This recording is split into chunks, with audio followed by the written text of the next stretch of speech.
There's a moment, and most people don't see it coming, when money stops feeling like a source of stress and starts feeling like a source of options. Not because you won the lottery, not because you got a massive raise overnight, but because something quietly shifted in the background of your financial life, and suddenly the numbers started working for you instead of against you. That shift doesn't happen all at once. It happens in stages. And today, we're going to walk through exactly three of them. Three specific net worth levels that, once crossed, change not just your bank account, but how you think, how you sleep, and honestly, how you see yourself. Here's what most people miss. It's not just about accumulating money. It's about what each milestone unlocks inside you. So let me ask you something before we go any further. If your financial life looked completely different 5 years from now, not dramatically rich, just genuinely secure, would you know what had to happen between now and then to get you there? That's exactly what this is about. I'm Philip, and I've spent years studying how ordinary incomes can quietly grow into extraordinary wealth over time. Not through shortcuts, through understanding how money actually compounds and why most people give up right before it starts to feel real. Let's get into it. Think of building net worth like pushing a boulder up a hill. In the beginning, every inch costs you effort. You're pushing hard, you're tired, and honestly, from where you're standing, you can barely see progress. But there's a point somewhere near the top of that first slope where the terrain changes. The boulder starts to carry its own momentum, and eventually, you're not pushing anymore, you're guiding. That's compound growth, and it behaves in a way that feels almost unfair when you first understand it. Linear growth says you put in the work, you get the reward. You save $100, you have $100. Exponential growth says something completely different. It says the money you already have starts doing the heavy lifting, and over time, it contributes more than you ever could by just saving alone. Here's where it changes. The gap between those two realities, linear and exponential, is what we're going to break open across three milestones today. Milestone 1, the first $50,000. Let's ground this in something real. Say you're 27 years old. You're earning somewhere around $55,000 a year, pretty average for a young professional in the US. You decide to invest $400 a month into a diversified index fund inside a Roth IRA or 401k. In the first year, you contribute $4,800. With a historically reasonable average annual return, let's say around 7% adjusted for inflation, you might see your account grow to roughly $5,000. That's not exciting. That's not a headline. That feels like you're barely moving. But here's what most people miss at this stage. You're not building wealth yet. You're building foundation. You're developing the habit, the infrastructure, the discipline. And that part is not optional. It's the whole thing. By around year 4 or 5, still investing that same $400 a month, your total contributions might be somewhere around $24,000. But your account balance, closer to $28,000 or $29,000. The gap between what you put in and what you have is starting to show up. And then, somewhere around year 6 or 7, you cross $50,000. That first $50,000 is significant not because of the number itself, but because of what it proves. It proves you can do this. It proves the system works. And psychologically, something shifts. You stop wondering if it's real. You start wondering how far it goes.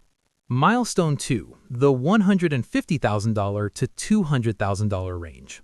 This is where the math starts to become genuinely exciting. Let's continue the same scenario. You're now in your early to mid-30s. You've stayed consistent. Maybe you've bumped your monthly contribution to $600 as your income grew a little. Here's the surprising part. At this stage, your investment returns in a single year can exceed your annual contributions. Let's say your portfolio sitting at $175,000. A 7% return on that is roughly $12,000 in 1 year from growth alone. You're contributing maybe $7,200 annually. The money is outworking you. That's not a metaphor anymore. That's just arithmetic. This is the stage most financial content skips over, and it's the most important inflection point in the whole journey because it changes your relationship with time. You stop feeling behind. You start feeling like time is on your side. That's not a small thing. That's a complete rewiring of how you approach financial decisions, career decisions, even relationship decisions. The fear that used to sit in the background, the low hum of financial anxiety that so many people carry, it starts to quiet down. But here's what most people miss at this stage. This is also where behavioral discipline becomes most critical. Markets don't move in a straight line. A 20% correction, which is historically normal, could temporarily drop a $175,000 portfolio by $35,000. That's uncomfortable, and it's exactly the kind of moment that causes people to make emotional decisions that cost them years of progress. Diversification, staying invested through volatility, not trying to time the market, these aren't just phrases. At this net worth level, they're the difference between continuing to compound and permanently derailing what you've built. Milestone 3, crossing $500,000. This one's different. This milestone isn't just a financial event, it's an identity shift. At $500,000 invested, continuing our scenario, now in your early 40s, the compound math becomes almost surreal. A 7% annual return on $500,000 is roughly $35,000 in 1 year, passively. That's more than many Americans earn in active income, and what unlocks here isn't just wealth, it's options. Options to work differently, options to take a lower-paying job that you actually love, options to take time off without catastrophic consequences, options to help your family without emptying yourself, options to say no and mean it. This is what true wealth actually feels like, not a number on a screen, a sense of genuine agency over your own life. Here's what most people miss. You don't have to wait until $500,000 to start experiencing pieces of that freedom. Each milestone gives you a version of it. But at this level, it becomes structural. It becomes part of who you are.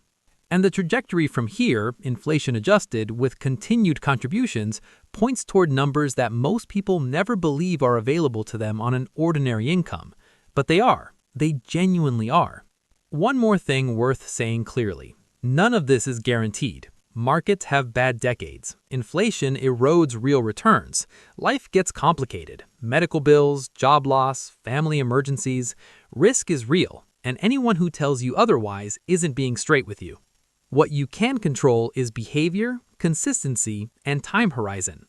Those 3 things, compounded over years, do most of the work. So here's the calm version of all of this. The first $50,000 proves the system works. It builds the habit and the belief. The $150,000 to $200,000 range is where compound growth starts outpacing your contributions, and where financial fear starts losing its grip. And crossing $500,000 is where the psychological shift becomes complete, where options replace anxiety, where wealth stops being something you chase and starts being something you inhabit.